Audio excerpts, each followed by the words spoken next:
What is up, Fanatics? It's 8 p.m. Mountain Time, and that means another episode of Home Theater Fanatics Live. Tonight is episode 115, and we've got a great episode for you. It's going to be stellar, stupendous, momentous, Herculean, if I might say. Because today we've got someone who's not in the speaker manufacturing kind of world, but he is part of the machine which he rages against. And you'll find out all about that creates this content that we love to consume on all these nice toys that we spend all this money on. And his name is Andrew DeCristofaro. Did I get that right? Come on, tell me. You did it. Yes. Welcome to the You show. did Welcome. it. I didn't have to give you the evil eye. I know. You know, what is that little chipmunk thing or whatever? You know, he goes, Right. Yeah. you know, that one. Dun, dun, dun. Yeah, that's the one. Actually, if you need like Foley work done, I do it all with my mouth and eyes. Oh boy. Foley with the eyes. I mean, can you hear the glass break? Oh, there it is. Yeah. Anyway, thank you so much for joining us today. And you know, there might be somebody out there that doesn't know who you are. So if you could do 45 to 60 minutes on your background, I think that'd be a great way for us to kick off the show today. Oh no, but yeah, just a couple of minutes on who you are and what kind of good stuff you got going on. Okay. Well, like you said, I'm Andrew DeCristofaro. I'm a supervising sound editor for feature films. I work on IMAX films, and what's now features have become streaming and all this. But what is a supervising sound editor is probably the biggest question of what I just said. And I don't think I've been doing it for at least 25 years. I don't think my parents yet know exactly what it is I do for a living. Right on. So, I mean, it's kind of, I don't think the Academy quite knows what we do yet. So there's that rage against the machine. There's the rage.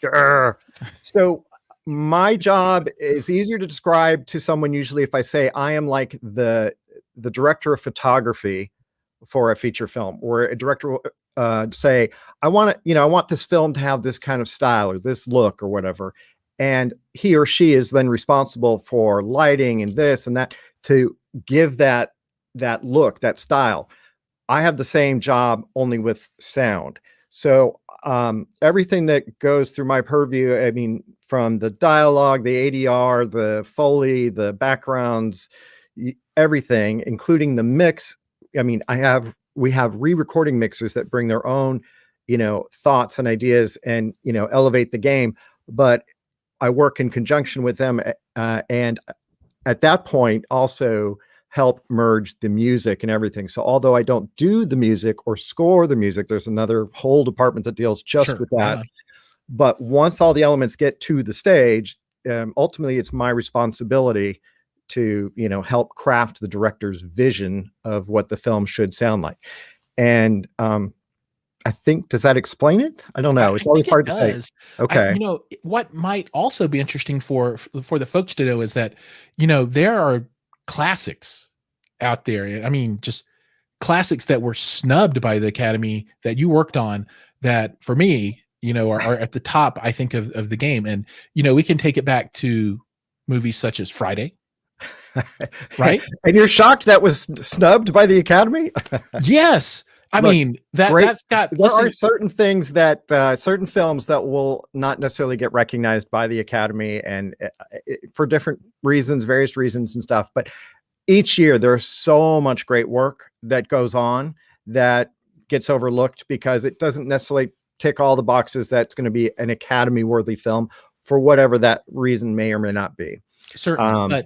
But if you want to talk about tick boxes for just a second, and sure, in the context of Friday, so I love that you went back to like the oldest film in my entire list. This is one of my favorites. Was just starting out. So the iconic phrases that everyone knows, loves, and remembers. This was Andrew's work. So, damn, all Andrew, 100%, and then don't go in there for 35, 45 minutes. That one was his. The one we actually quote all the time is, he got knocked the fuck out. He got knocked the fuck out. That is not me. That is some talented acting right there. That is pure and simple. That's Chris Tucker. And what you don't know is that Andrew did all the voiceovers for. So the one where he says, "You want some of this, old man?" I did not. That was him. Did not. Lies. We do sneak our voices in pretty much every movie. And we Do you sometimes have our really? own. Oh yeah, and we have our own little private jokes that some of them I still probably shouldn't tell you about. But That yeah. is so awesome. Oh Oh yeah, my no, we all God. have our favorite little things we sneak in there. The Wilhelm is so overplayed that it used to be a secret, but like now it's in everything from commercials to probably my dog's wedding video or something. I have no idea, but it's like so overplayed. My kids still laugh, and they just know I cringe when I just go. Oh. And when a director asked me to put it in, I put it in recently, and I was just like, really, really, really. Try and hide it. That's awesome. All right. So, but to focus on some other stuff that you've done, although I think that you did peak early and it's all downhill from there. But You're probably other popular ones, Unbroken, right? Unbroken. Yep. I mean, my that's favorites. everybody knows that one. You did Dumb and Dumber way back in the day. You're doing the new McCarthy movie, Melissa, We Thunder did Monsters Thunder or Force. We did that. Yeah. Thunder Force. Yeah. Green Mile. No, Green Book. Green Book. Well, Green Mile, Green Book, whatever. 220, Same. 221, whatever it takes. Green Book. Love Green Book. One of my personal favorites. One of my. I love that movie. I loved Unbroken. I love Green Book. Those are like there's a few movies that really stick out. And we just go, oh, love that movie. What should I blame you for how weird the OA got? Not entirely. No, that's really Britt and Zal. Hey, someone you watched the OA.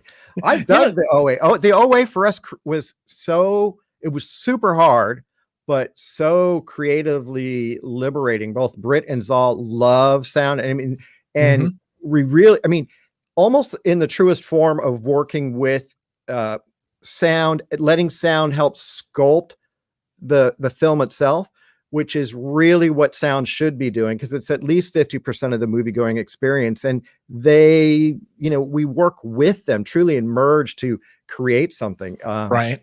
And it evolves, in the early days, when, you had Walter Murch or whatever, who kind of coined the term of what a sound designer is. He also happened to be a sound designer, but he was the picture editor. So he was thinking about sound and crafting the story with sound, and that's really our job, is we're scoring the film with sound. Most people go, oh, you're doing sound, so you do like a car or a gunshot, and you're like, yeah, but I go, let's just take a door knock. A door knock can be really simple. It can be like, it can be nervous, like like you're changing the energy, you're changing what you're telling just with a door knock. And so once you realize that, it's a little bit like learning how to drive a car.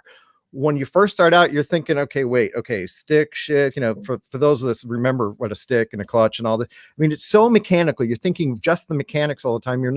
You couldn't possibly become a Formula One driver right then and there, because you don't even know what the hell you're doing. Right. Once you get that stuff and you're not thinking about it, and now you're like drinking your Diet Coke and steering with your knee, and you're not thinking about the mechanics anymore while you're driving. I didn't really say that, DMV. You would never do such a thing. No, I would never really do that, but I've heard of others doing that. But once you realize that, at some point after I got the mechanics of what I was doing out of the way, I realized, wait, I'm not just putting sounds to match picture. I'm supposed to be telling and help tell the story of how either the audience should feel, how the character feels. It's always, I love when a director or a script is giving a character the ability to listen, the ability to hear, because you're telling, it helps give them a point of view, and that's how the audience watches the film, and it's how we can then help craft the story. It's hard to describe. For example, I get it. I totally get it. Because for like Unbroken, it's a really good example. Angie she did an amazing job with a massive story, lot to tell. And to describe sound to someone is like saying, okay, describe the color red to me. You're like, okay, well, I want it to be, but at some point we didn't want to like hamstring her with like, I'm like, don't just tell us what you want Louis Zamperini to feel. here Right. and here. Give us an emotional roadmap of how you're directing him, how you see it, how you're shooting, and you can tell by, is it a long shot? Is it a wide shot? And that helps me think of how I'm going to convey. Is he alone? Is it cold? Is he isolated? Is he, is there despair? All of those things. And that's what you realize, okay, that's what I need to convey. And it's learning how to use tones and what things literally push the character away from you, with just ambient noise. I mean, in Unbroken, for example, for those who have seen it, there's a long scene when they're on a raft and forever out in the ocean, and they tried shooting it in the ocean initially, but it was too costly, too difficult. So they ended up shooting it in a tank, in Australia that was next to a freeway and an amusement park. Oh, that's awesome. Right. So we're listening, and I'm like, and it's all painted out, so you don't really realize that they're in a tank. And you're like, she's like, I want them to be completely isolated, nothing. And I'm like, I hear, J breaks from semis, and I hear kids screaming on a Ferris wheel. And I'm like, okay, this is going to be tough. So we did the best we could with cleaning the production dialogue. But there's a button in the Adobe. Oh yeah, it's just a simple button. You just push it, and it's just background noise eliminator. I mean, just a tip. Exactly. God. And that's for those that want to clean dialogue. Never over clean dialogue. Trust me, it just kills it. Oh, it totally kills it so bad. The performances were so nuanced and exhausted. I mean, and my partner in crime, we supervised the film together, Becky Sullivan. She is the most talented ADR supervisor. I mean, beyond everything else, but she's able to work with actors like nobody else. And so Angie was, it was a long process on that film of, cutting and visual effects and this. So we had time to play a little bit, which is always a gift. Right. And so Becky worked with these actors for a really long time in the ADR stage and laid them down on, one at a time, and, got them in the room, and it was dark, and wouldn't let them drink water, and, and got them, it's dry, and they were laying down, and they had to get back and to try and get all those subtle nuanced performances. So we presented a section of the film to Angie, because she was like, you can't loop it. You can't loop it. And we said, well, we're going to try. And she's like, well, you can try it, but it's never going to work. And I understand that. And she's an actor director. So she's extremely sensitive to ADR and how it can sound fake and false and lose that real raw energy. So we presented it. We had the time to kind of mix these sequences, and we played Here's One Way with the production, and it was mixed beautifully by John Taylor, and he cleaned it. We had done some cleaning, and he had done some cleaning, but there was still some frequencies there. So it was one of those rare examples where you got to see an A-B comparison. You're watching it, and you as a viewer were watching this scene from afar. And then we did it with the ADR, where we didn't have these weird mid-range frequencies that were just pushing you away. We got rid of those, and all of a sudden you were there in the raft with them, and their little bit of breath, or just a little mouth smack and stuff like that. And Angie just we played it, and she goes, holy shit. She literally goes, holy shit. She goes, do that. And Becky and I kind of looked at her and said, well, we've already done all that. And for the whole thing, she's like, oh my God. I mean, and she got it. And that's what we went with. I mean, there's maybe one word, there was one yell or something in that whole sequence that's actually left from production, but it was a loud enough signal to noise ratio. We were able to clean it and save it. But other than that, it's complete ADR. And nobody would know that. But so that's probably too much detail of what we do. But even in that, for example, when we were doing the Foley in that, we start the Foley in that, where the rafts are taut and the rubber's taut. By the end of the sequence, the rafts are slightly deflated and this and things you wouldn't necessarily know, but we're doing that with the sound, and it's all decreasing. And there was a moment where I'm working with the Foley guys. Becky and I are in there monitoring, saying, okay, we're getting the sound for the raft. We were setting the tone. Like, we picked the tones together and the sounds. We say, yeah, that'll work for the rafts, and this will work for the plane, and this will work. And there was a scene where they see a plane go overhead, and it doesn't see him, and he puts his hand down on the raft and sits back down, And I'm thinking, oh, that's great. And Dan O'Connell, who's the best at Foley, was like, he goes, no, let's do another one. And I'm thinking, gee, what was wrong with that? I must have not heard something. He did it again. It's simply a hand touching the rubber part of the raft. And he goes, yeah, that one says all hope is lost. And it was like, yeah, it did. It does. Just that's that cool. performance in just that hand. So that's the level of detail that everyone in their department is trying to bring to the story, and you realize, okay, what sounds push characters away, pull them together, scare them, or makes the audience feel uneasy. And how can you convey that and make them feel that? And you realize that's what I'm supposed to be doing with sound. So that's what we try to do. We don't always succeed, but we try. I have to ask, do the directors ever just mess with you just on purpose? Like they'll come to you and say, Drew, look, at this point in the scene, I want this guy to feel like a sweet potato on the inside. And he's going to be envisioning blue rain. So we need to, we can't see the blue rain or smell the sweet potato, but this sound needs to make the audience taste it. and they're all serious. And you're like, never that bad, but that's what, if I were a director, that's what I would do. Yeah, no, I've worked. So you start working with directors a lot, whether it's, the Fairley brothers or Paul Feig or, Sean and some of these people I work a lot with, and they'll start messing with us for sure. But we're messing with them where, we're like, oh, there's, like there's a really emotional moment. I'm like, hey, just take one more listen. I think this is better. And you see someone who's, it's a big moment, like someone's running off the dock to jump in. And of course we had just a big loud fart or whatever. And it was like, I love it. We're all laughing. And the director's like, wait, what? And then they're like, ah. So, and then they're all like, this is my art you're messing with. No, they usually get it and they go, okay, that's pretty funny. And then when it's the Fairleys, listen, we've had hour-long conversations of picking the right farts and, how wet they should be. Oh, no, we've got massive libraries. Loose, tight. You betcha.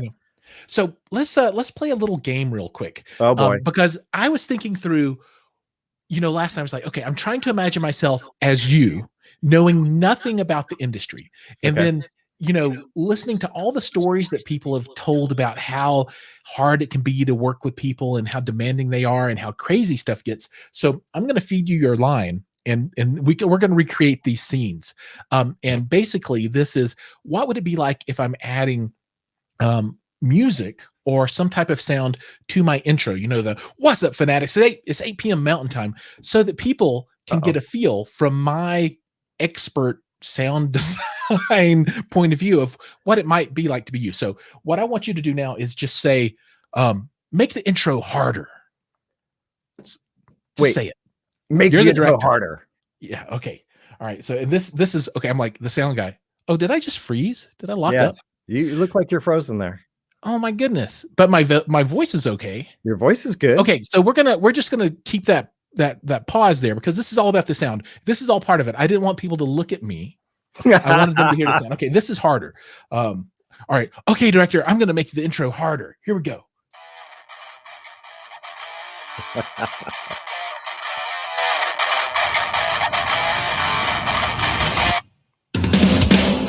What's up, Fanatics? It's 8 p.m. Mountain Time, and that means another episode of Home Theater Fanatics Live. Tonight is episode 115, and we have a great episode for you.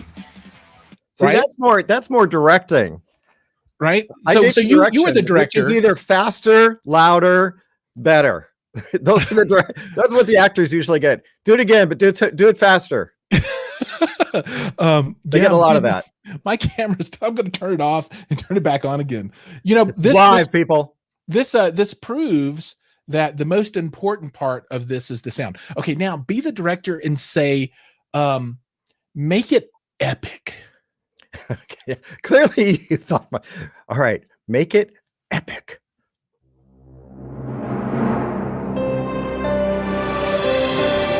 What's up, fanatics? It's 8 p.m. Mountain Time, and that means another episode of Home Theater Fanatics Live. Was that good? It was epic, but with a slight twist of your own humility. I like that. Yeah. I really don't know how to fix the camera either. Well, I'm just glad it's you and not me, because I'd be like all like in a cold sweat. I'd be like, It's totally dead. You're gonna have to carry the visuals. I'll have to carry on the entire You're show. You're boy. the sound guy. All right, bring in the dance. Yeah. Hello, everybody. Are you back? A black box. Come on back, baby. Okay. Now, so for this last one, let's You're make right, it. though. The show is still going on without picture. I just want everyone to realize that. Oh, totally. It can go on without It's picture. sort of called if there was no radio at this sound, point, but yeah. if there was no sound, can you imagine? Well, so I don't know what else you have lined up here, but I always tell people, like, if you're watching a scary movie, just turn off the sound. It isn't scary anymore. The power of sound to make film. Hey, look, you're live. Oh my God. The power of sound is underappreciated, I think. And not by all, there are a number of directors who get it. But unfortunately not enough. And they don't necessarily realize. I mean, I think they feel it's there to serve as like, can I hear the dialogue and stuff, but they don't necessarily tell story in sound and think in sound in terms of what it can really bring to the table. Anyway, I don't want to preach on my soapbox because I'm a sound guy, but okay, I have to I pulled down 3 different snippets. All right, let's do it. What's the next one? What am I supposed to make it serious. Oh, do this one, but this time make it serious. So I tried to act for you. What's up, fanatics? It's 8 p.m. Mountain Time. That means another episode of Home Theater Fanatics Live. Man, I'm a natural guy. Andrew's like, what did I get myself into? Oh my God. This guy. Oh, okay. So let's do a little crowd interaction, right? Because I mean, we've been making it about us, and it's really about them. Absolutely. So Hi-Fi Haven's up in the house. He's another Coloradian. I don't know. He's right down the road. So what's up, Hi-Fi Haven? Glad you're here. Jamie Blair, my one female listener. Thank you so much for coming on the show with us tonight to check it out. Kevin S. He runs GSG Audio right there in Southern California. So if you ever need super humongous subwoofers for like some kind of sound studio, this guy can give you 160 decibels of soul crushing bass in your facility there. If you need to buy anything else, Matt at Brolic Media, he's a huge home theater guy, sells all kinds of cool stuff. Audio Architects, welcome back to the show. This is one of my partners in crime. He does his own YouTube channel and lives here in Colorado as well. There's so many folks. I'm not going to be able to go through all this stuff, everybody. And then my favorite one is always the Facebook user that sends a smiley face. I don't know who it is, but still that's it. It's like, hey man, double A's up in the house. Ronaldo Belgado. I like that. Yeah, it's good. I like. What's up, Ronaldo? I like. You sound that sounds like soccer. Does it not? It's like Ronaldo and Ronaldo scores, and he blow that little thing. I don't know what that is. Did you ever get somebody directors like? And then I want you to the sound where they go. It's like your soccer. Oh yeah, I've done that. Anyway, we've done that. So everybody, I'm so glad to have everybody out in the audience today. Thank you for joining us and watching as we have some crazy times talking about movie sound and the process by which it's made. And we have the pro Andrew DeCristofaro with us. There it is. God, awesome. Get it out. Yeah. Editing is wonderful, right? Post-production is the magic. The films are made in post for sure. I agree. Editorial, yeah, no, for sure. I mean, we kind of put it akin to when they're shooting, they're kind of grabbing big rocks, looking for gems in them, but then you bring them back, and that's where the picture editor starts chipping away with the director and finds like the little gems within there. But yeah, films are broken and made, in post. So I'm gonna call out a few more things for folks out there that might not know. Bad Boys for Life, Iron Man 3, Like a boss. Like a boss. Yeah. Like a boss. You know, there was a song, Like a Boss, by Lonely Island. No. That's your homework. I'm kidding. The song Like a Boss by Lonely Island. This boss does some weird things. Ghostbusters, 2016 version. And then Mike, who that's Audio Architects, is like the biggest Ghostbuster fan ever. Oh, good. Love it. So I mean, he's probably over there like, oh God, it's him. There's a new no, or he may be one that wasn't necessarily a fan of that one. Although I'm very proud of that film. Yeah, absolutely. Why not? Yeah, very proud of that film. Dumb and Dumber, like we said, but Dumb and Dumber 2. A few Fairly Brother films. Yeah. Gosh, so I've got a list. I don't have these all memorized. Nightmare on Elm Street. Right? Yeah. I mean, that was the Michael Bay version. I mean, it's awesome, right? Yeah. Then some like the Alps documentary. What? I do a lot of those, though. IMAX films. They're more a labor of love, honestly. Oh, but totally. They're great projects to be part of. I mean, it started with Greg McGillivray doing them probably 15, 18 years ago. Started like Everest, things like that. Some really great films. And then probably, some of the cherries on top for you. I think you did both of the Borat movies. I did. Yeah. Cultural Learnings of America for Make Benefit Glorious Nation of Kazakhstan. Yeah. Right? Yeah, I did that with Sasha. I did The Dictator. I would love to meet some of the folks and see if the real world personality matches with the projected personality that we get on screen. You know what I mean? What's the real mix? Well, okay, so Sasha is pretty much a genius. Oh yeah, dude. I mean, just to pull any of that off. Yeah. Does anybody remember what this is from with Sasha? Do you know what that's from? Is that the Ollie G? Or is yeah. Oh, so good. Clicking the rings together.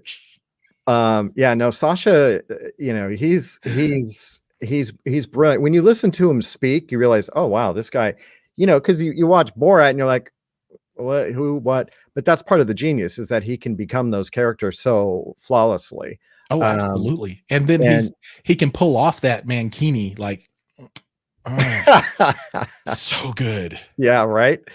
Yeah, no, he's one of those that, he's just super creative, which is both a blessing and a curse, and Sasha would understand that too, because when you're I totally understand how that feels. Not I get it. I mean, not from our standpoint necessarily, but from a logistics and like, we've got time. Like this last one, we were, I had set up.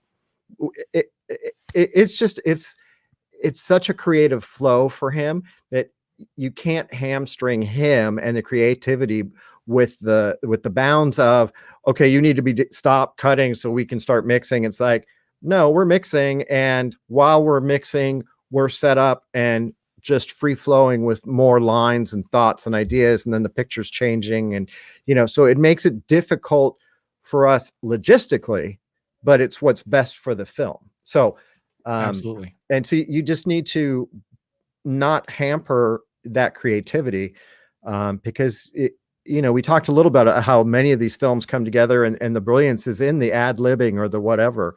Right. And it's just constant. And, and then you find those pieces and you hone it till it gets better and better and better. And he's a perfectionist. Talking about perfection, it makes me think, and I don't know if you've ever done work like this before, and maybe you shouldn't admit to it if you have, but working on, post-production for like a big budget porn movie.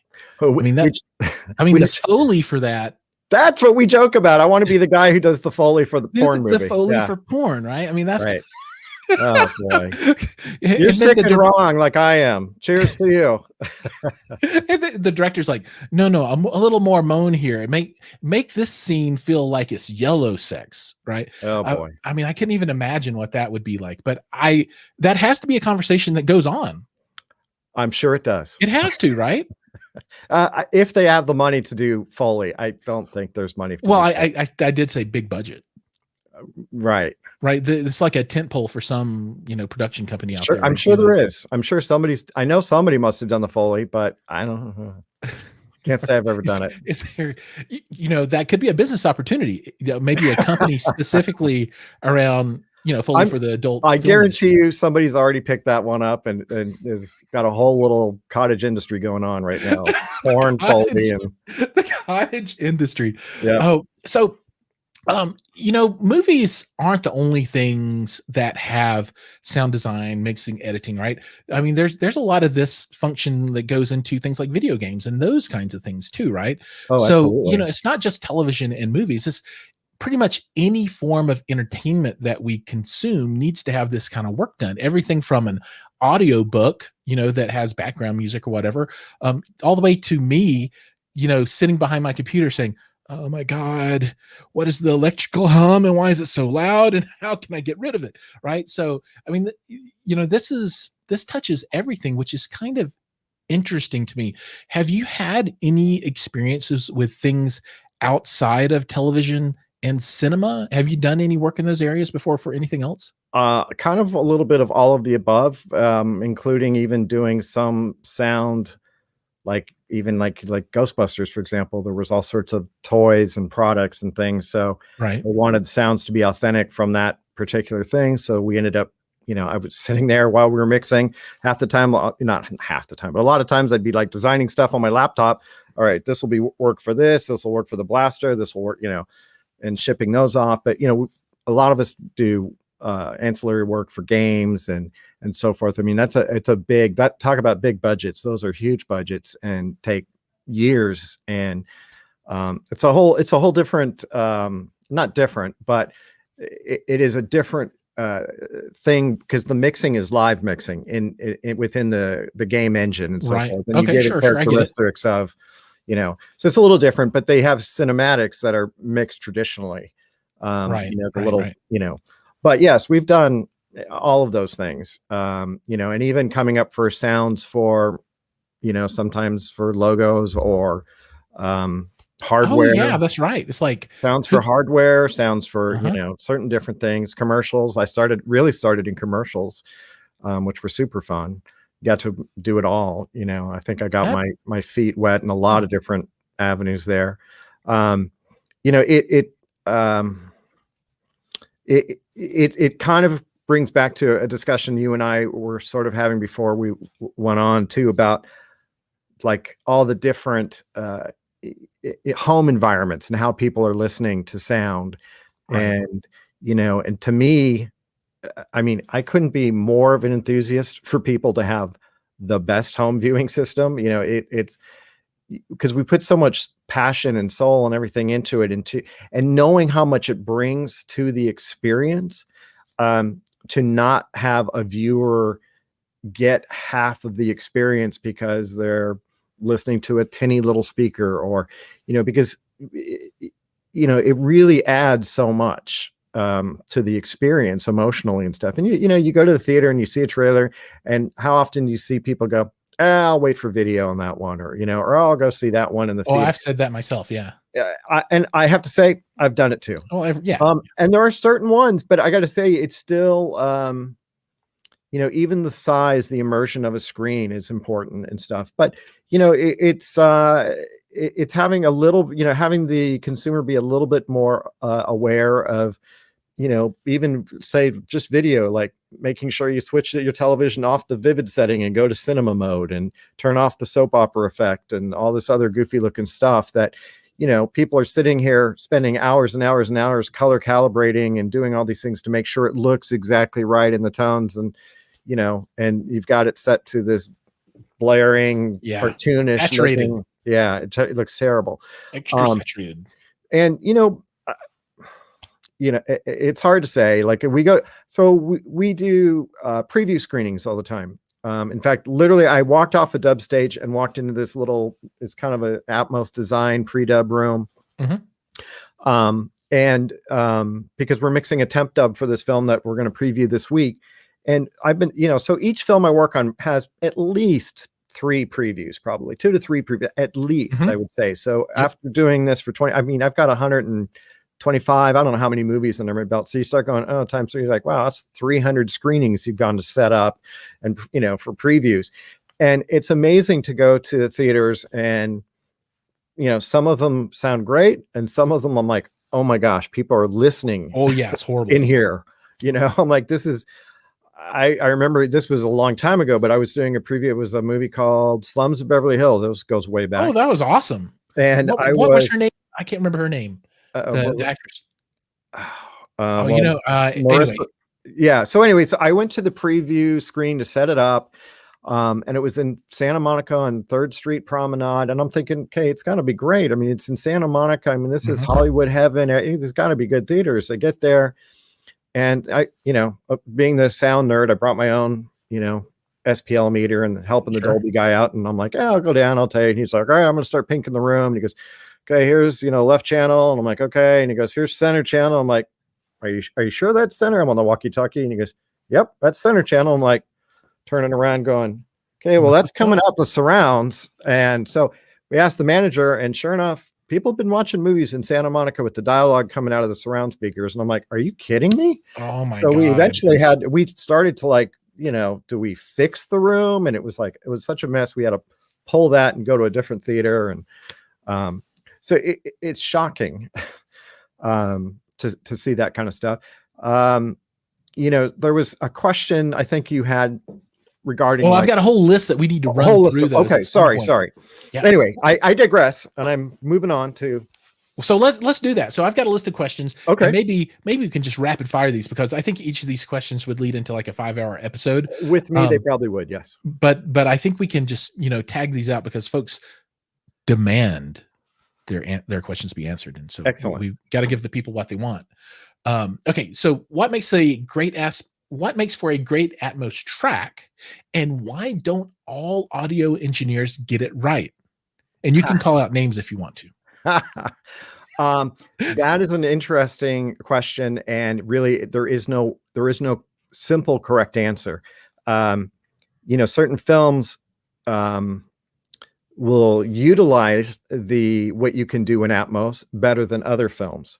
So not every film says, oh, gee, I need to have, something overhead or, the first film I did in Atmos, and it was one of the early films, was Iron Man 3. And in fact, there was only a handful of stages that were equipped. So we mixed the film, knowing not in Atmos, but knowing that it was going to be mixed in Atmos for another 10 days after we finished the 7.1 dub. Right. We did the 7.1, the 5.1, and then we did the up mix, but we planned it out. So we had color coded things that we extracted out of the stem and knew that they were going to become objects that we could pan and move around. And honestly, it was kind of the first chance for all of us to really play with the medium. And we all were under the, we're thinking, okay, it's going to be super cool. And we're going to have all these Iron Mans and they're all going to be flying around. And we realized, yeah, that doesn't work. And the coolest stuff that we heard was the backgrounds, honestly. And you go, backgrounds? And I'm like, yeah, the backgrounds. Sure. Because so you have binaural hearing. And when you're in a restaurant, I can hear you. My brain can listen to you because I can spatialize it. That voice is coming from right there. I can focus there, but tune out the rest of the world. Atmos gives me that ability again to say, okay, I can put nice specific things. Your brain will hear it and it knows there's certain cues all around you, but because I have more point sources and I can, decide where to listen with my head, your brain can feel more detail. That's why those tracks, if they're done well, have a lot of texture and a lot of detail, but you can still hear the articulation and the clarity of it, versus the more you compress all that sound into smaller and smaller point sources, it gets harder and harder for your brain to say, well, where is it really coming from? Hence why, like people with hearing aids, like I am trying, I would love to solve this problem. When they go to a restaurant, they can no longer tell exactly where it's coming from, because even though there's voice here, it's married equally to, here and there, and it within the microphones. I mean, they're working on ways to improve that. But if I recorded just us talking in a restaurant, you would lose any point source of that. You know what I mean? It's tricky. So there is no true, like what makes it a good Atmos track? I mean, to me, it's if it helps convey the emotion of the story, that's a good Atmos track. I mean, to say that, I used to read the reviews of DVDs or Blu-rays, and we would all kind of laugh because someone would rate it and say, "Oh, this had excellent use of the surrounds," or "The subwoofer was really good." I'm like, who cares? I go, does it do the job of telling the story? That's our job, not like, did I use every channel? I can tell you, Dolby said when we mixed Ghostbusters, they had never used all the channels of the Atmos, and we did. And at some point, you're like, I had ghosts flying, I had this. Your brain can't track it all, it's an art of, it was a little bit of like, okay, yeah, we had all this stuff going, but at some point you're like, all right, I got to weed some of this out so that it makes sense, Well, I'm going back and watching Ghostbusters again now. That's all I'm saying. There's some good stuff in there. I gotta check that out again. But it was a busy track. Yeah. How do you select the projects that you work on? Or do you have, like the evil overlords say you work on this project? Oh, no. You're like, yes. I'm fortunate that I have a lot of repeat people that I work with because, whether it's a Paul Feig or Fairley Brothers, like I said, or Sean Anders or whoever, or film editors, or, I've worked with Jeff Ford several times. I've worked with, a ton of people. And it's a little bit of, there's things you're asked to do. And sometimes you go, oh, it's for a friend. I want to make sure they get it. And it's not really great, but I want to help them. And there's other times you go, boy, I really want to do this movie. And, sometimes the one you want, you don't get because they want somebody else, Sure. You don't always get to pick them. That's how my wife felt when she got me. She's like, I really want another dude, but yeah, but you're all I got. Yeah. So it's a little bit of, like I said, you only have so much time, and, there's times where you're committed to someone else already. And I never like to overextend myself because certainly it's you really throw yourself into it and have to live it, breathe it, and think about it like 24/7 and think, I could fix that, or this would be better way to tell that emotion. And you have those ideas in the shower or whatever, and it's hard to do a lot. I mean, but sometimes you have to, because one extends and one pulls up, and all of a sudden you're like, okay, I got to finish this one and start this one. And so it's not necessarily, I get to pick some to a degree where I'm like, I really want to do this movie. And some of them I go, well, I'd like to do that movie, but they already have somebody they like to work with. So I don't necessarily get to, you know what I mean? Because everyone kind of teams up with their people that they've created a shorthand with, and you start seeing repeat, Sure. Yeah, you bring out the mod squad and like, we're getting the gang together, we're making a movie. Exactly. And so everyone kind of, gets their little click together and start working together. And, you try and reach out, and sometimes someone's busy and let me help you out. And, you branch out this way and that. But, like I said, every once in a while, there was a Papillon movie. I knew the producer had it was really, really budgetarily challenged. And the producer said, I didn't want to ask you, but I was like, I love the original. I would love to do this. So it became a labor of love, and it came out really well. I mean, it was super budgetarily challenged. But just like my YouTube channel, but you go after it because you go, I want to work on this. I mean, that spoke to me, like Green Book, fortunately for me, was, Pete Fairley, but that was like, it spoke to me on so many levels. I mean, and it's such a great movie. If you haven't seen it, you need to watch it, Giles. Everybody, if you haven't seen it, absolutely, so because he gets royalties on every view. I don't get a single penny. I wish we did, but we don't get way more than a single penny. I wish we did. That would be cool. That would be cool. Okay, question. Yes. Jamie says, how does Dolby Atmos cinema content transition to home theaters or private small theaters? I guess that is, maybe the comparison between the full blown cinema, some commercial cinema compared to a home theater. So if the question is Dolby Atmos, I mean, Dolby Atmos is it's 128 channels, which really, I mean, 128 channels of audio, or objects is what we call them. And then we have a a 9-1 bed, which is the left, center, right, left side, left surround sub, and the stereo overhead. That's your 9-1, which leaves us with 118 other objects. And depending, I believe it's 64 total speakers in the theatrical setup, something like that. But most of us are not going to have that at home. And in fact, the normal setup is like it could be a 7-1 or 9-1 with, it could be 4, maybe 6, depending on the configuration. You can have like I'm doing 914. So yeah, it's perfect. That's a perfect setup. And we actually, we will do a home Atmos mix. And Dolby, so everybody in the audio world has been working with Dolby for as long as, since the 70s, for sure, since it was invented. And so, I mean, we know the engineers, we know these guys personally, and they would come out and we'd do the print masters and stuff. So we were involved early on with we'd go to Dolby and they'd play, okay, what do you guys think about this? And what do you think about that? And what if we do this? I mean, they were asking us the whole time and working together with us, like, well, what about the interface? Once we, kind of went in a direction, what about the interface and how this, so the system has gotten pretty well integrated into the system at this point. And we can, the way the renderer works, we can mix in Atmos, hit a button, and it does a fold down to 7-1, which translates really, really well. And we know certain areas where we go, oh, there's too much energy that came down and it's too far forward. So we'll just tailor that one music cue back a little bit, or the effect came, certain things like that. And then from there we go down to a 5-1, and there's a huge jump from 7 to 5, and not in a good way. I mean, 7 actually sounds brilliant.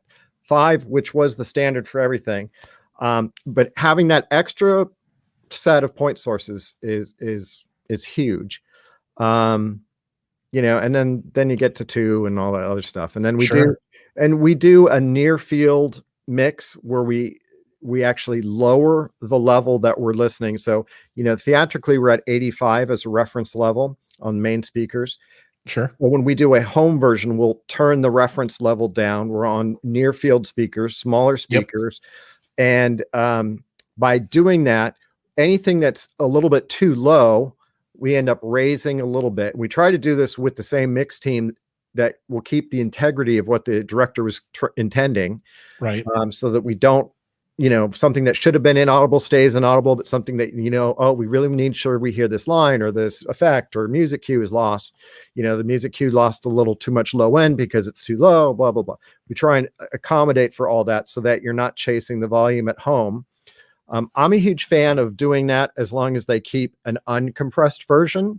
I am not a fan of delivering only that version to the home market, because I feel like there are people like, I want to hear the full dynamic range of the theatrical mix. I think everybody that's watching this show is like that. I would think everybody watching this should, ask for that as well. I've fought for it, but I'm not always in the winning chair of that. It was at some point a terrible learning lesson that a lot of these home mixes were being sent off to other facilities that directors didn't know about, creatives didn't know about. I mean, it was literally being shipped out and they were being mixed, decisions were being made. And I'm like, what is going on here? I came in once. Anyway, long story, I'm digressing. So did that even answer your question about the home mix? So no, I think that was great, but okay. I could go on for hours about this crap. So and we like it, but there's a group of folks that are enthusiasts around viewing movies at home, and one of the things that they'll look for, a new movie will drop, on disc or whatnot. They'll grab a copy and they'll take a look at it, and they go in and they'll identify that, okay, somebody put in like a 12 decibel slope crossover to knock out everything under 20 hertz. Yep. Right. And it's just all filtered.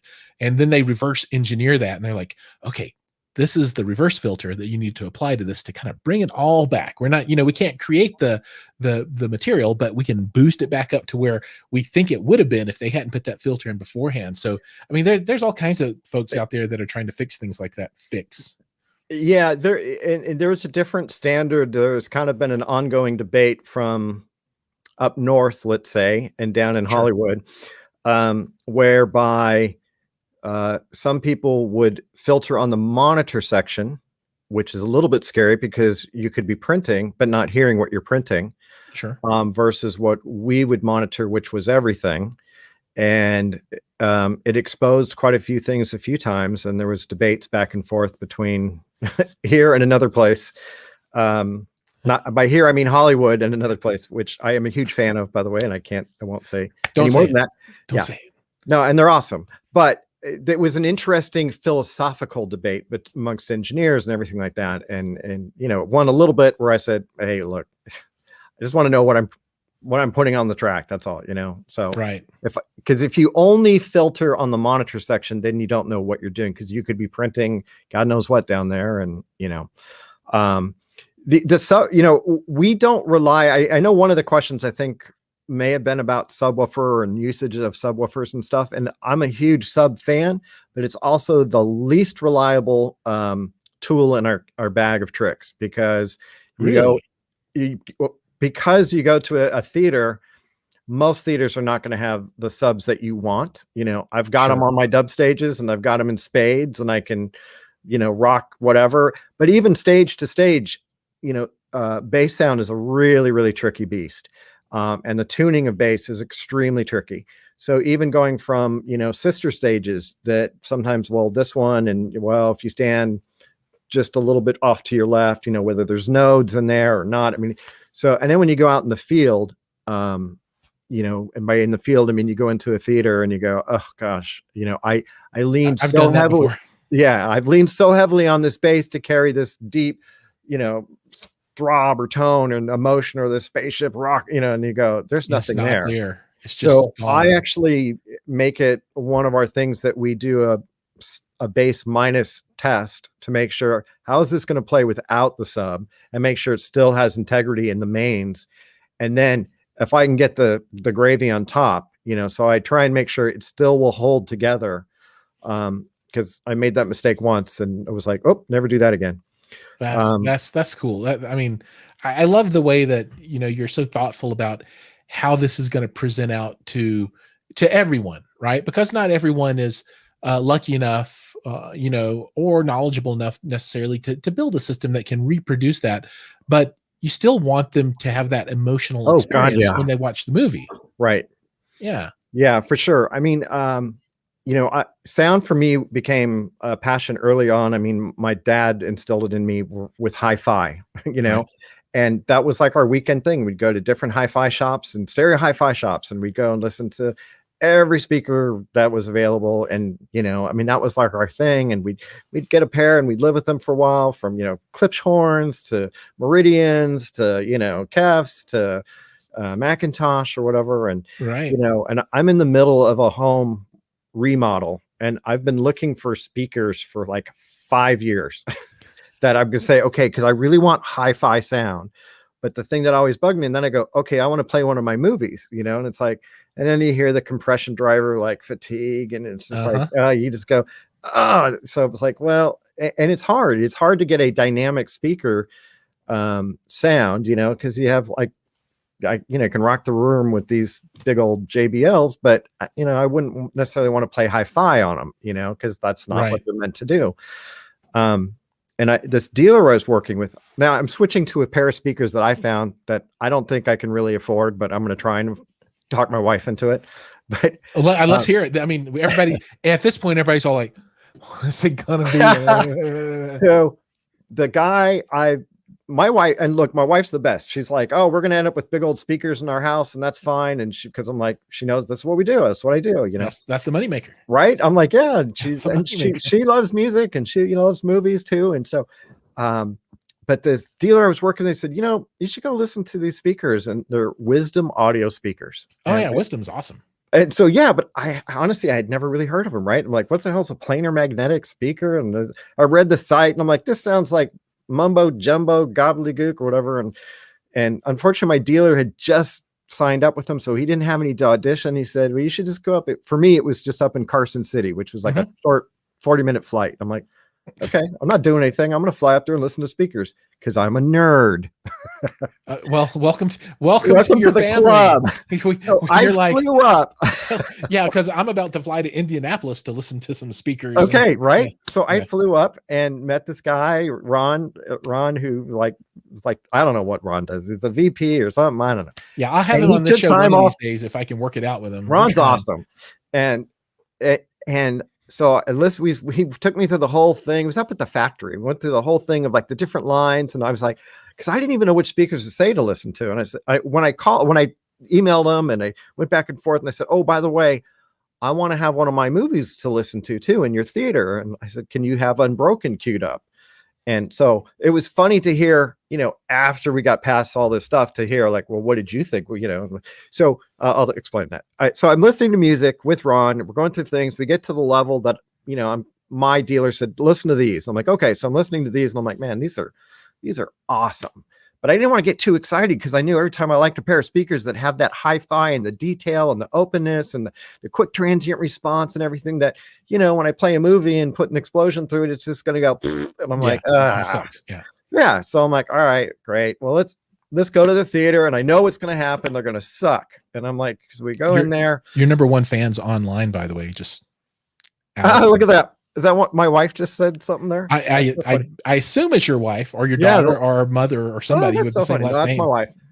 Hey, hi, Allison. sweetie. Welcome to the show. Thank you so much for allowing him to have huge wisdom audio. Oh, yeah, exactly. So, yeah, I know, right? So I go in the theater and I'm sitting there and the opening sequence, the beauty of the opening sequence is there's no music and it just allowed the effects to play. Because if you want to soften an action scene or you want to soften something, put music on it. If you want to leave it raw, and that's George Falsey taught me that. He's a producer. He worked with Landis for years on American Werewolf in London and Trading Places. Oh, Brothers, yes. Coming to America. Such good stuff. George Falsey, great friend, sweetheart of a man.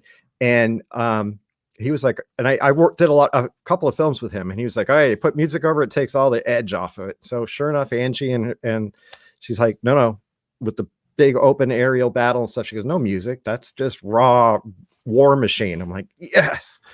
And so all my YouTube videos now, no more background music because I want to be raw. Well, no, it's got its time and place. Everyone has its time and place, but I get it. No, I totally understand. That wasn't the time or place for it. Exactly. So anyway, I'm sitting there with Ron and I go, look, I want to hear it at reference level. He goes, well, the theater's so new, we really haven't calibrated reference level. And I go, okay, well, can I turn it up to what I believe is? And I'm sitting there thinking, oh, great, I'm going to have like woofers like blowing through the screen. And I'm like, oh, I got to go see I have no idea what these can do. So I start turning it up and I look over at Ron and I go, are you nervous? And he goes, a little bit. And I go, that made me nervous, but I turned him up and I said, okay, I could tell by the dialogue, within a couple of dB. Yep, that's right where it should be. And boy, I was just blown away because they had the dynamics. I'm like, what the hell? I'm like, where have you been all my life? And I literally called my dad on the way home, who's now 89 years old, and said, Dad, I finally found the speakers. And he's like, what, really? Still. So from, however many years that's been, oh my gosh, it was. Yeah. He's all like, son, now you're a man. No, not so much. He was like, can you afford them? I'm like, no. Now you're a man. He's like, are they Klipschorns? We had those. We had the Klipschorns.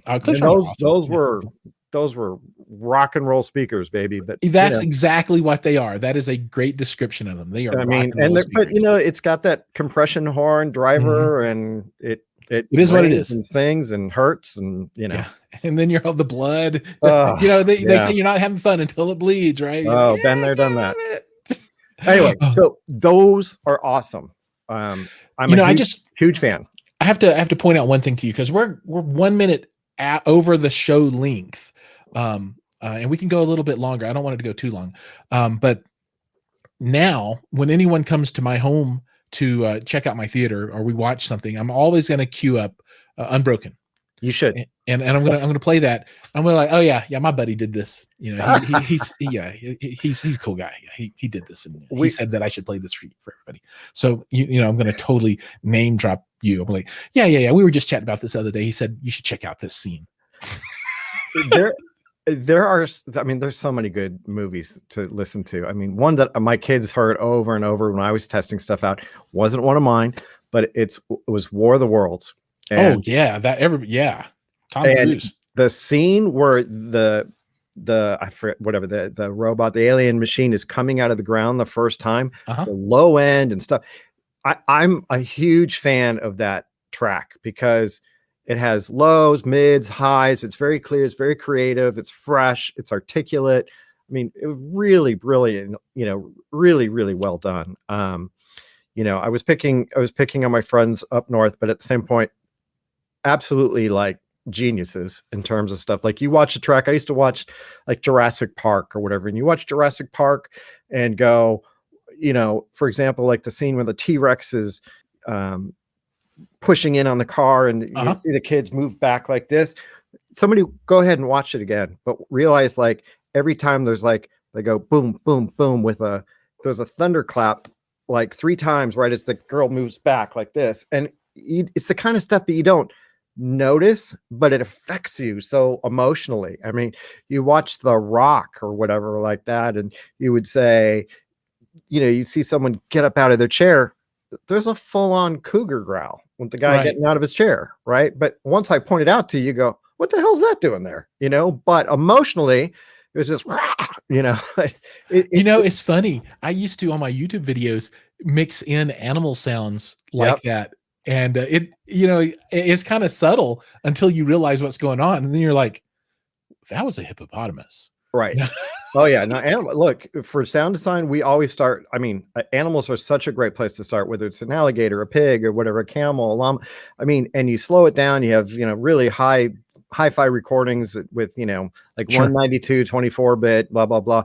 And you can really slow them down, get away from the aliasing, and you get some beautiful organic sounding stuff for, all those creatures and so forth. But,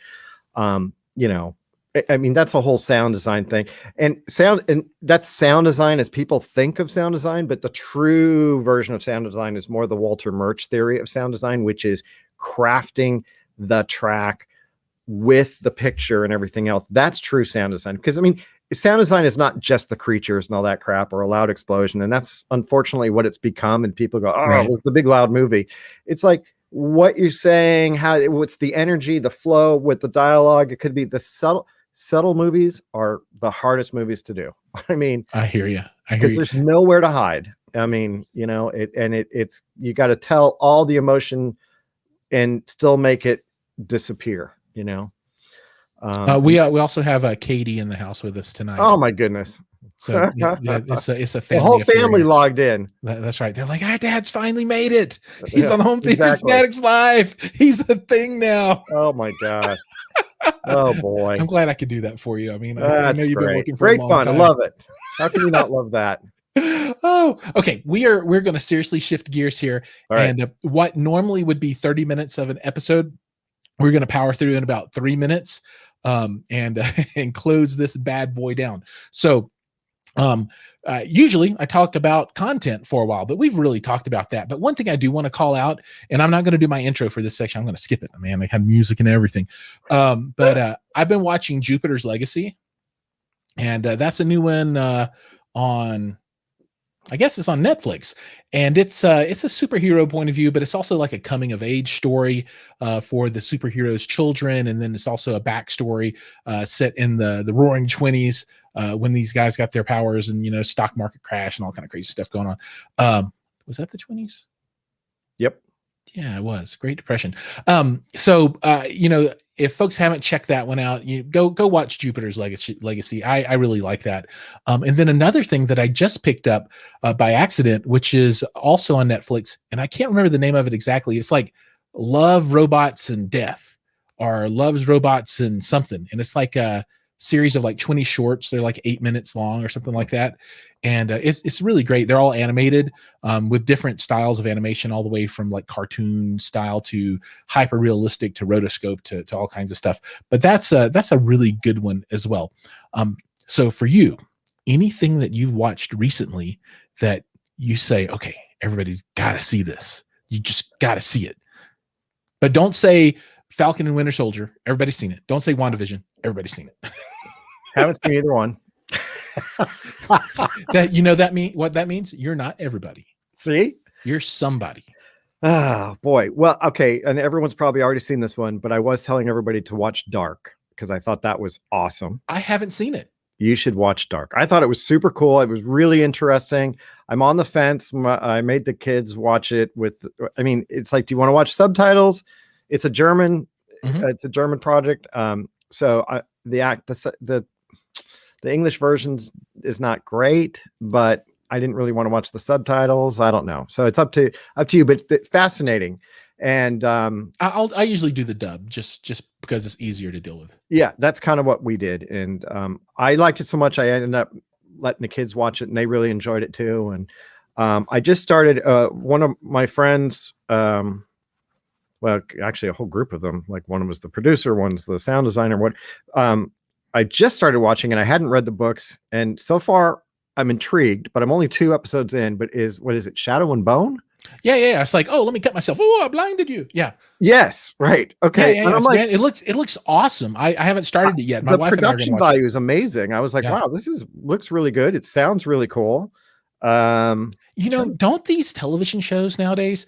Well, I remember when I was young, they would make episodes for $2. But don't series now feel like big dollar theatrical releases? You know what? Showtime, Netflix. Wow, Netflix is going to yell at me. Netflix has been awesome. They have been awesome. They've been awesome. And if people don't watch Netflix, they really need to, because it's a game changer. What it has done is, I it's a different marketplace. Netflix doesn't look at, like, in film, the model for film is out of 10 film, what is it, like 7 of them are going to lose money. 2 of them are going to maybe break even, and one's going to be like a box office success that paid for the that'll rest carry everything else. Yeah. Right. And Nothing it's kind of like then. that's been the model roughly, ballparkish, not necessarily, but ballparkish. But Netflix is like, well, we've already got this, we've got this revenue stream. It's not, so we don't look at, it's like the OA, we would try and say, well, how do you track this? Or, and they had all the data and the info and who's watching what on tablets or this or that. But they don't necessarily say, oh, we need to make this. It's not about that. There is like, okay, we want to provide something that people enjoy, obviously, but it wasn't like, oh, I need to. They're willing to take chances, and they're willing to let things go out there. So, I love that. And because of that, they're filmmaker friendly, and they don't say, oh, we have to be able to market this to, a 4-quadrant thing that's going to hit the right demographics for, 30-year-olds and the kids. And, it's like, they're like, just make something interesting and have a voice. It's kind of more the old school, when studios were run by filmmakers versus, lawyers and, some Sure. are still, but, and I understand what they have to deliver. So that streaming revenue and marketplace lends itself to creativity. I don't want to see theatrical go away, because it's an experience that is unique. And hopefully it will come roaring back once this stupid COVID thing is done. Man, I'm waiting. Yeah. Dune is coming soon. Dune is coming soon, and I'm all about that. I think that's going to mean, and Mark Mangini, a good friend of mine, sound designer. I thought some of the coolest stuff was, 2049. There's some genius stuff in that Blade Runner. Oh, yes, there is some genius stuff in that. So good. Yeah. Stuff I was the eyeball scene at the beginning. I'm like, I haven't heard some of these things. And that was, and but that, see, to me, that's like true sound design, because it was helping, it was crafting the story, the emotion. It was all part, it was synergistically, intertwined. And it wasn't just like, here's, because sometimes the way we're treated, we come on at the end, it's like, okay, now throw some sound on this. Like, well, okay, but you didn't even think about it. So here's a perfect example. Like, you'll be in a coffee, filming in a Starbucks, right? Or a coffee house. And they're like, well, I need an espresso machine. I'm like, well, it'd be great, except you didn't shoot one. So here's the espresso machine that's making sound. And they'll go, what is that sound? I'm like, had you just shot a picture of an espresso maker and I could have attached that sound to it, it would be know so what much that more sound meaningful. is. Yeah, exactly. So, yeah. it has to be with thought. There's certain sounds you can get away with, which is a phone ring or a horn honk, because it's so well established that you know what it is. But sometimes you're in a tenement area and you want to hear water through pipes. I'm like, if you can at least show that. Otherwise, we do that. I can't tell you how many times, like, I want to hear like water through pipes. I'm like, yeah, but you don't see them, and I can't really. So you do it, and people are like, what's that sound? What? And so it's a matter of sound needs to be part of the process from the beginning of the process, not an afterthought. Like, oh, now we should throw sound on it. Oh, I get it. But to roll back to the whole Netflix thing. Yeah. See, how did I end up with coffee makers and Netflix? I mean, so this is how it goes, man. Yeah. And this is me like back on the rails. Thank you. Exactly. But yeah, my Netflix, wife and kids are laughing now going, yep, this is dad. This is dad. Yeah. But just if Netflix is out there, watching, and I know they are, and we know that Netflix is a risk taker. Yep. This is like the next big thing. I mean, they don't know it yet, but this show, they gotta pick it up. Right? They can option it for me for $2. Let's do this thing. Come on. One day, good, Giles. Aim high. I like that. So one day there's going to be somebody that's got executive producer credits on a bunch of stuff is going to be like drunk, and he's going to be like, or she's going to be like, I think this is a great idea. Come on, lawyers, just have them sign. I'm going to be like, I'm in Hollywood. I did it. Oh, so that, yeah. Now my deep, dark, secret desires. Netflix. Okay. All right, we got to move on. We got to move on. We're 13 minutes after, and we are now in the cleanup section of the episode, and this is where I make all the announcements for things that are coming up. So, upcoming projects on Home Theater Fanatics. Do you want to know what I'm doing next? Because I want to know, and I'm going to tell you because I know. And that is going to be the M18X Har bottle subwoofer build. Now, this is a quasi build because it comes all put together, and then you're like, why is that DIY? Well, you still get to finish it to make it look the way you want to, but the actual box is already put together. So if you're in the market for an acoustic suspension or sealed subwoofer that's 18 inches and does a lot of sound and digs down low, like 10 hertz low, this is one to check out. So keep your eyes out for that video. It'll be coming in 30 days or something like that. I still got to go buy stain or something, and and then I got to figure out how to put it on. But it'll be fun to follow along in that video with me and see exactly how poorly I can affect that physical construction work on the box. This week's video, as soon as editing is done, is going to be the Acurus A2002 stereo 2-channel amplifier. And I love Acurus. I use the Act 4 Pre-Pro in my home theater, and I'm doing the 9.1.4 system off that, and it does 20 channels. It's pretty badass. But that's this week's video, hopefully dropping on Friday if I can stick to a schedule for once. We'll see what happens. But everybody that's been watching, and all the people that will be watching, thank you so much. I appreciate you. The most important thing and the most valuable thing that you can give anyone is time. Even more important than TLC, but I'll take TLC too. But spending time with me and the guests is, a precious gift, and I really appreciate it. So thank you so much. But subscribe anyway, because I like those too. And next week's guest is going to be Chris Seymour, Seymour of Seymour Screens, Seymour Screen Excellence. So come find out all about the video piece of this. We've been talking about audio today, and next week we'll talk a little bit about that thing you put on the wall that your projector points at, and how cool and how much of a differentiator that can be in your environment. So we have come to the end of the road. I need melancholy. Oh, I need blue melancholy music. That I'm going to come up with that. I'm going to cue it up. I need scotch.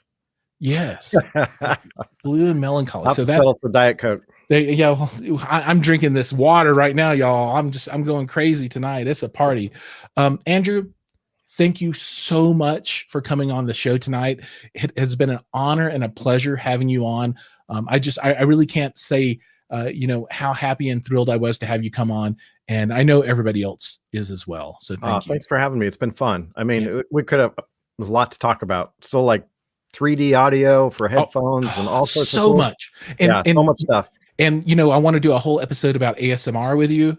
And all that stuff. I'm going to start a channel, and the whole channel is just. Well, I mean, there's some stuff I didn't even. I mean, I know you really want to do the whole, but we've been designing. That's pretty good, actually. That sounds pretty good. I need 2 of them so it can be a stereo. Oh yeah, no. I didn't want to start a whole new thing. I know we're wrapping it up, but there's been some really cool stuff that Sony's been developing that I've been involved with for the last couple of years with true 3D, like it's called Audio 360 Audio or Audio 360. I forgot how we're naming it, but like we have tiny little microphones. I sit in the Cary Grant Theater at this stage, other stages.